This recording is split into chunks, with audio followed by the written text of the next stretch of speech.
Bienvenidos a Rizoma Filosófico, un espacio para la reflexión y la imaginación. Doctor Dussel, buenas tardes. Buenas tardes. Julio Cordero, del Poder de la Palabra. Doctor, si está de acuerdo, empezamos con la entrevista. Doctor, en el marco de la visita de Su Santidad, el Papa Francisco, a México, hay un tema muy interesante y es el tema de la filosofía de la liberación. Maestro Dussel, ¿qué es la filosofía de la liberación y dónde halla su origen? Sí, es interesante porque surge más o menos al mismo tiempo y en circunstancias parecidas a lo que después se va a llamar teología de la liberación. Aunque una nace en las facultades de filosofía y dentro de un marco, diríamos, de comunidades que no necesariamente son creyentes, es un discurso puramente racional, pero que parte en las mismas luchas sociales de Argentina, allá a fin de los años 60, que había una dictadura militar, y este pensamiento filosófico desde las cátedras se articula con esos movimientos y debe comenzar a descubrir muchas cosas. Y estos descubrimientos se van lentamente, articulando en distintas universidades con profesores jóvenes y empezaron a denominarse entre ellos filosofía de la liberación. Debo decir que ya había surgido, por ejemplo, Fals Borda hablaba de sociología de la liberación, Marcuse habló de diálogos de la liberación y también surgía la teología de la liberación. Entonces era un término político en realidad, porque los frentes de liberación nacional surgieron en el África y especialmente en Algeria, y Fanon mismo participó en esos movimientos en los 60 y 50.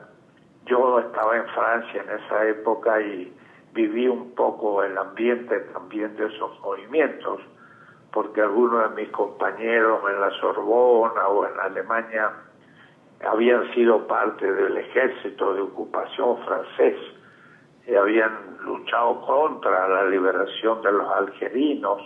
Entonces eran temas de la época, pero que fueron, diríamos así, profundizandose, y ya no era simplemente la respuesta a un acontecimiento de lo que Badiou llamaría el acontecimiento simplemente presente, sino que también era un acontecimiento teórico, ¿no? Y fue un poco el descubrimiento de una filosofía que surgía desde América Latina, desde el sur, desde las antiguas colonias, y que se revelaba ante el centro, que era Europa, Estados Unidos, y a la que lentamente después se le va a ir denominando el eurocentrismo. En fin, así es, doctor. Todo un mundo que comenzó a surgir en esos años, fines del 60 y comienzos del 70, en Argentina primero, pero después justamente por la persecución llegó a Colombia, México, a Centroamérica, sobre todo en Brasil, etcétera. Así es, doctor. El próximo 15 de febrero el Papa Francisco visitará Chiapas. Se reunirá con al menos 100,000 indígenas y hay quienes aseguran que la verdadera noticia es la visita que hará el pontífice a la tumba de don Samuel Ruiz, conocido como el último teólogo de la liberación mexicano. Doctor, ¿cuál es la relación entre la filosofía de la liberación y la teología de la liberación en este sentido?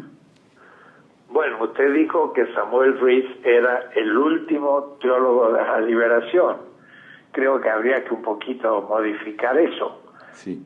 Rubén, Samuel Ruiz fue un joven obispo que de conservador se fue convirtiendo en favor de su pueblo, y ya en Medellín, en 1968, fue uno de los 4 obispos latinoamericanos que hablaron en aquel gran encuentro de Medellín, en el que asistió también Pablo VI, y en el que se comenzó a hablar de la teología de la liberación. Samuel Ruiz está al comienzo de ese proceso. Y él, más que un teólogo, es un gran pastor, yo diría es un profeta de la liberación. Y usted sabe lo difícil que fue la vida de Samuel Ruiz entre nosotros en México, porque realmente él estaba en favor de sus indígenas y los respetaba en su dignidad y en su lengua y en sus ritos y en sus costumbres, y la Iglesia en general daba espalda a todo ese mundo desde hace siglos, ¿no? Desde la conquista. Y justamente en Chiapas estuvo Bartolomé Las Casas como primer obispo y fue expulsado prácticamente por los conquistadores. Bartolomé Las Casas estuvo pocos meses y ya de ahí empezó unas luchas, pero que ya dejó de ser obispo de Chiapas. Entonces, Samuel Ruiz es un signo de una iglesia perseguida por la propia iglesia, y el Vaticano mismo lo veía muy negativamente, y tenía ahí que ir a justificar lo que él hacía, por qué los indígenas podían ser diáconos, y aún el proyecto era que fueran sacerdotes plenos, pero se le ponía muchas cortapisas. Entonces, el que el Papa vaya a Chiapas y pueda venerar a Samuel Ruiz va a ser quizás el signo más importante de toda esta visita intraeclesial. Extraeclesial hay otros signos que vamos a ver cómo los da.